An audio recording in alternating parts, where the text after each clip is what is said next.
Oh, I'm pretty excited because today I am upgrading my $90 Minsine bass with some parts that I won from searching for tone. And I'm also going to be staining this neck, which I'm looking forward to. Thanks for joining me. Let's get it on.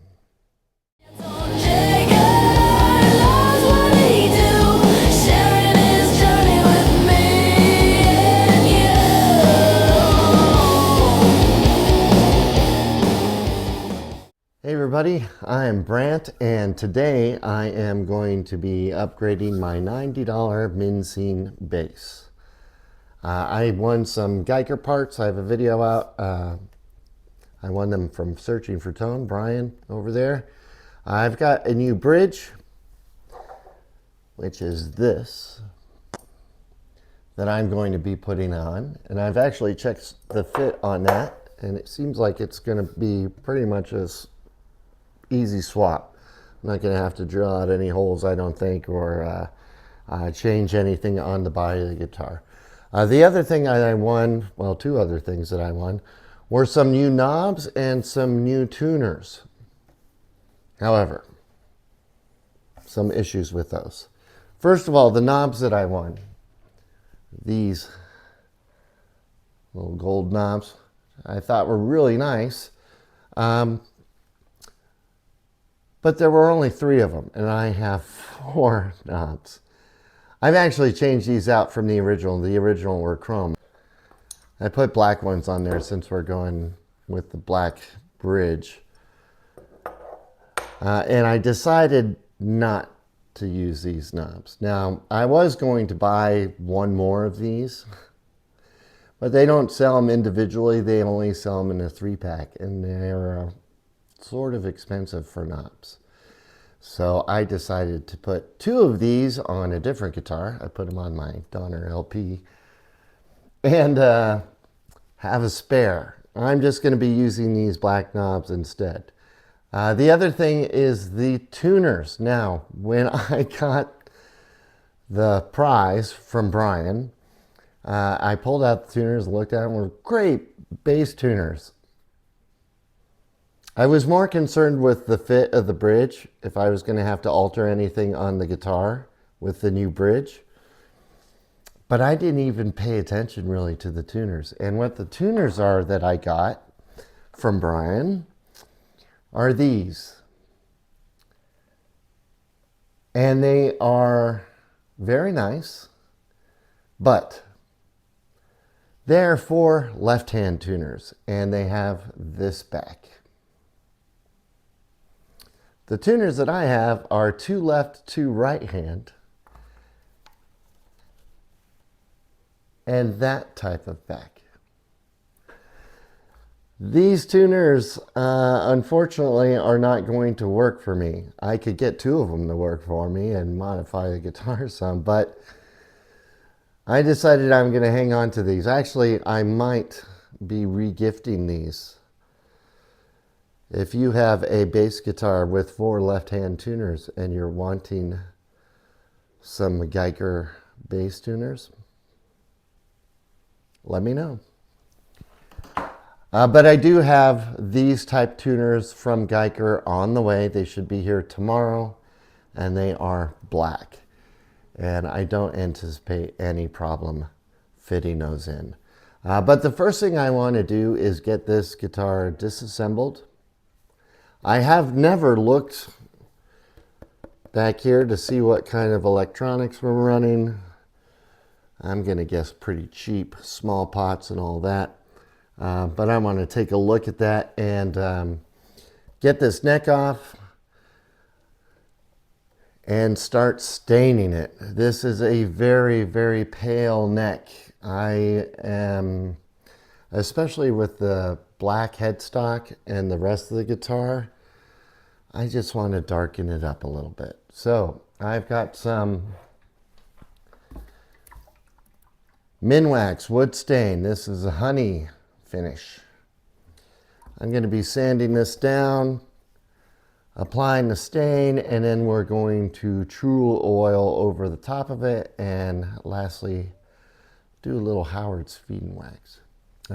really actually looking forward to that process. Then I need to address some issues I had when I first got the guitar that I noticed there's some pretty big gaps in the neck pocket, between the neck and the neck pocket. I want to see if I can address those.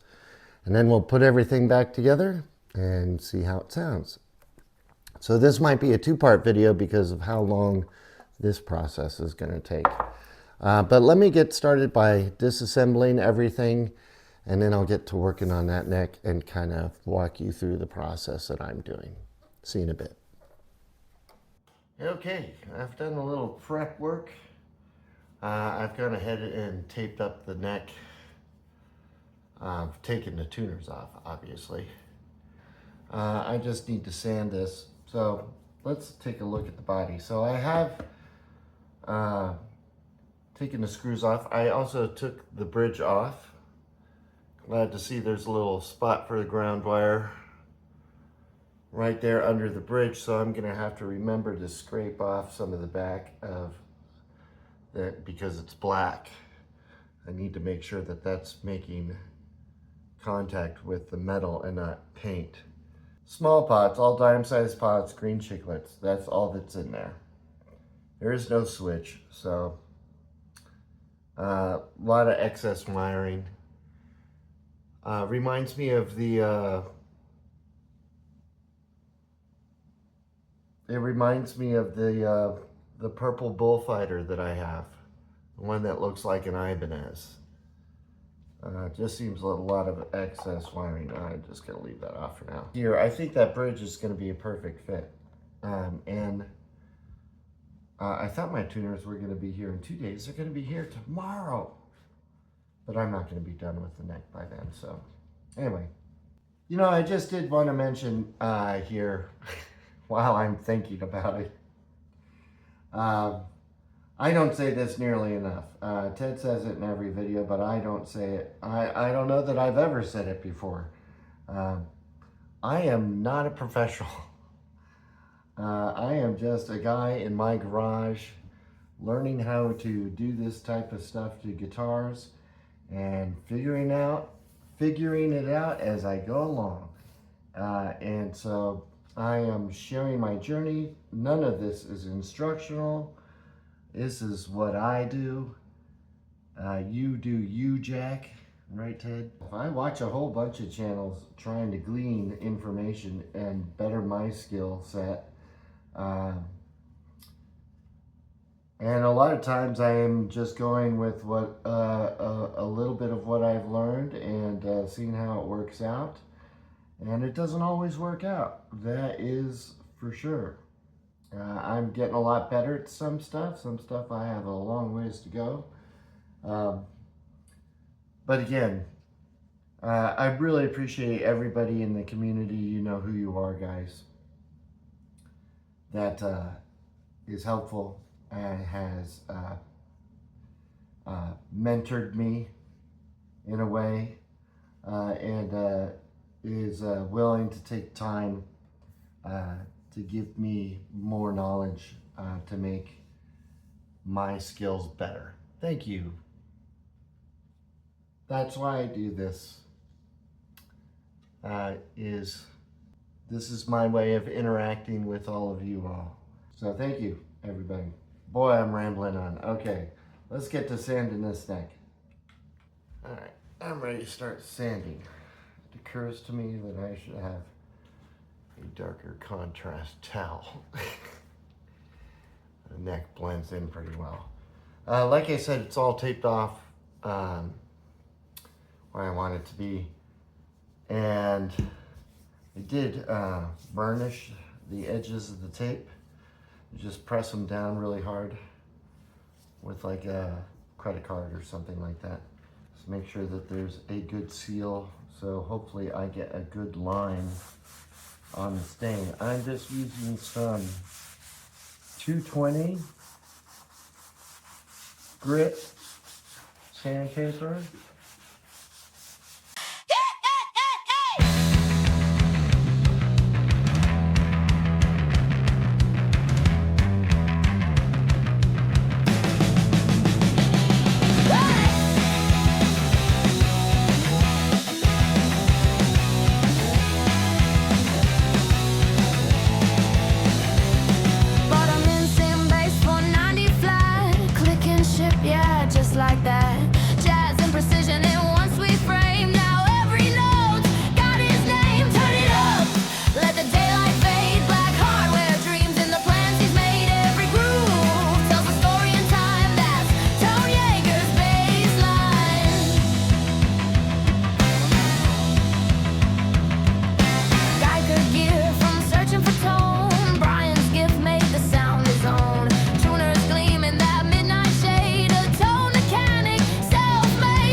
Okay, so I have sanded the neck with 120 grit sandpaper briefly.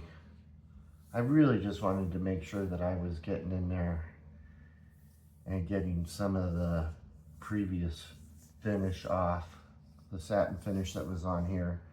Then we went to 220 and did that for quite a long while. Then moved up to 300, 400, and finally 500 grit sandpaper. I will say for the most part it looks like some of the color has gone, so I don't know if that means that I've gotten the finish off or if there's still spots. I don't know. It's a hard thing to do with clear finish. I'm not really sure how far to go down to make sure that I'm getting all the areas. When I've done this before, I've always just used a tung oil or true oil to kind of seal the wood. But I've never stained before, and I really want to make sure the stain saturates everywhere really well. And evenly, if possible. I don't want a bunch of splotchy. I think the grain on this neck, I don't know how well that's coming out. I think the grain on this neck would look good darker. So I'm not going to worry about the heel so much, but I do think it would look good darker. To look at anyway. One of my favorite necks right now is this Donner LP. Oh, Brian, there are the knobs. There's two of them. That we're going to go on this bass, but I put on this instead. But that neck, I like the look of that. Especially with the black tuners, the black body, and if we're blacking this one out. So I'm going to wipe this again with a slightly damp cloth, let it dry overnight. That is to help raise the grain, or if there's any grain that is going to raise, that will help expose that raised grain. And then I'm going to sand it, fine sand it again. And then I should be ready for stain. So I will do that, and I will be back tomorrow once this is dry, and we'll pick up from there. So I've sanded the neck. Well, I used a damp cloth and wiped the neck, let that dry overnight, and then I sanded it down with, what was that? With like a 1500 grit, and it feels really smooth now, and I'm about to start staining it. So I'm just using this Minwax wood finish penetrating stain honey. Oh, I've been excited for this.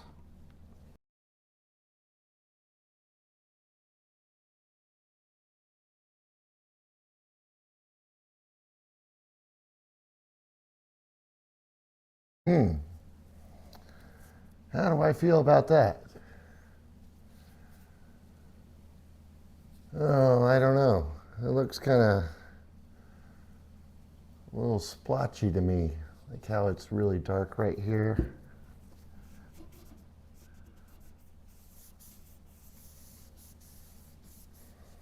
So I think I'm going to let this dry, and I'm going to try and sand some of these darker spots out.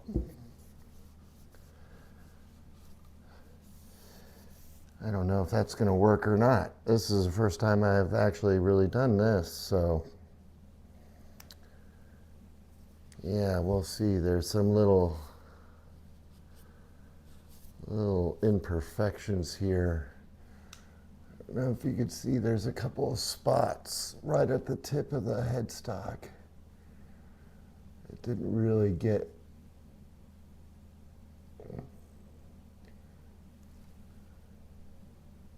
stained, or they just look weird.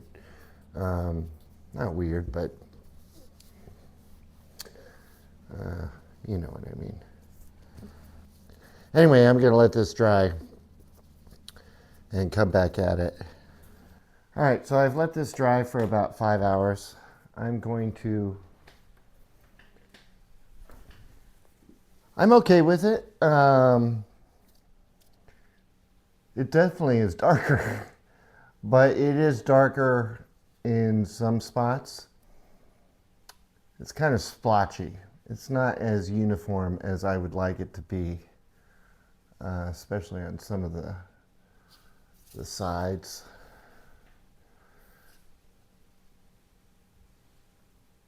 Anyway, so I have consulted the gang, and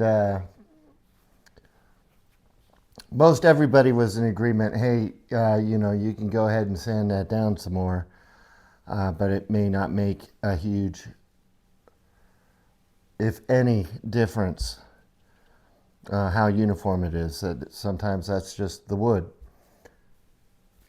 So, and I know I've seen Ted a bunch of times go back and back and back and back trying to fix things. So I'm going to sand it one more time, reapply the stain, and see where we're at. And I think depending on, you know, how it comes out next time, I think I might be done at the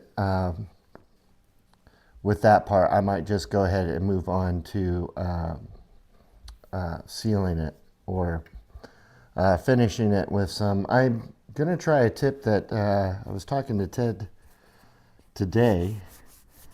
Actually, yeah, I'm gonna try a little tip. I'm just using some 320 right here. I'm gonna try a little tip that he mentioned of mixing some of the stain with. I was planning on using a True Oil to seal it, but try mixing some of the stain with the True Oil and see if that darkens up the color a little bit. Anyway, so I'm going to go ahead and do that. I'm not going to make you watch all of it, and I'll be back.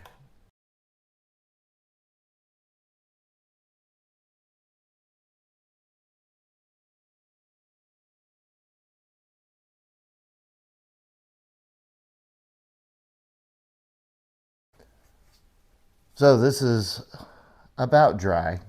I've given it about 4 hours. Just. I want to go ahead and get a coat of True Oil on here. So what I have done is I mixed the True Oil, just a little bit, not a whole bunch, with the stain. And I'm going to see what that does. I'm going to put on a coat of that, let it dry, light sand it, I think with like maybe a 1500 grit sandpaper.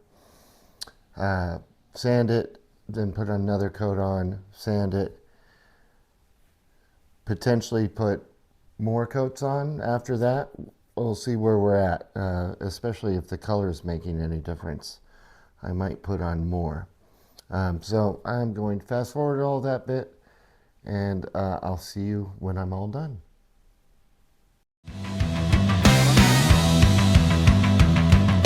Guyker gear from searching for tone. Brian's gift made the sound his own. Tuners gleam in that midnight shade. A tone mechanic, self-made. Turn it up, let the daylight fade. Black hardware dreams and the plans he's made. Every groove tells a story in time. That's Tone Yeager's baseline.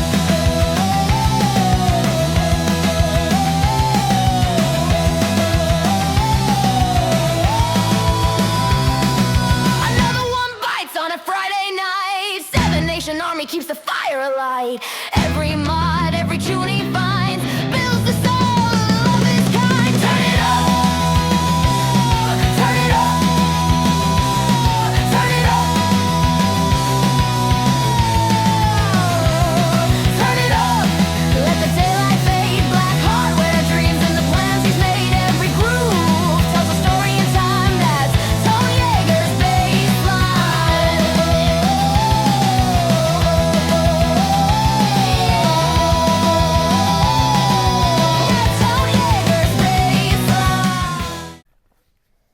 All right.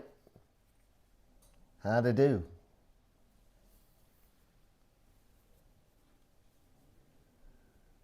Not too bad. In fact, I rather like it. I was hoping for something a little more consistent, a little more even application of the stain.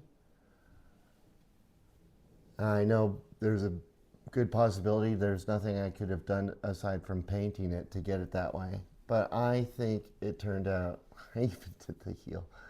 I think it turned out really nice. Certainly, I like it a lot better than the way it was before. And I actually think, from what I'm looking at on camera, I think it looks better in person. Obviously. So what I do, so I sanded it, stained it 3 times. I can't remember if I sanded in between staining. I think I may have. It's been a while since I did it. But I stained it 3 times, and then I applied stain and true oil, a mixture together, and I did that 3 times, and in between each time I did, the first 2 times in between I sanded just with 1500 grit sandpaper, and the last time I wet sanded with 1500 grit sandpaper. After that I applied the Howard's Feed and Wax, and I mean I really like touching the neck. It feels really nice and smooth and slippery. It's like glass. It really is. And the lines came out really nice around the fingerboard. I didn't have to do very much as far as I still have some sticky on here, so I need to clean the fingerboard. But I didn't have to do anything really as far as scraping away any stain that got through the tape or anything, so that was great. I think it turned out really nice. But this video is getting a little bit long, and I need to wrap it up. I'm going to have to come back to the rest of it in the next one. I did get the tuners in, so I'll be installing those, installing the bridge, which should be quick and easy. I do have a question about this neck pocket. If you saw my first video on this guitar, I showed what a significant gap there was between the neck and the neck pocket. And I'm kind of curious, if you leave a comment, one, should I address that? As far as I know, nothing's out of alignment. I'm not trying to move the neck in any direction. I was just wondering if I should fill that gap, and if I should fill that gap, would sandpaper suffice? What would your recommendations be? I think it's too narrow for a popsicle stick. But if you have any recommendations, I'd be curious to hear them in the comments if you'd like. Anyway, that's going to do it for me for this one. Thank you very much for hanging out with me, and really thank you. Shout out to everybody out there in the guitar community who's been so encouraging and supportive of me and my channel. I am just over 400 subscribers. I've got a guitar that I won. Might have to give that away when we get to 500, because, you know, that's how I roll. Anyway, thanks again for watching. Cheers to everybody, and as always, wherever you are in the world, I hope you're having a fantastic day. I already said cheers.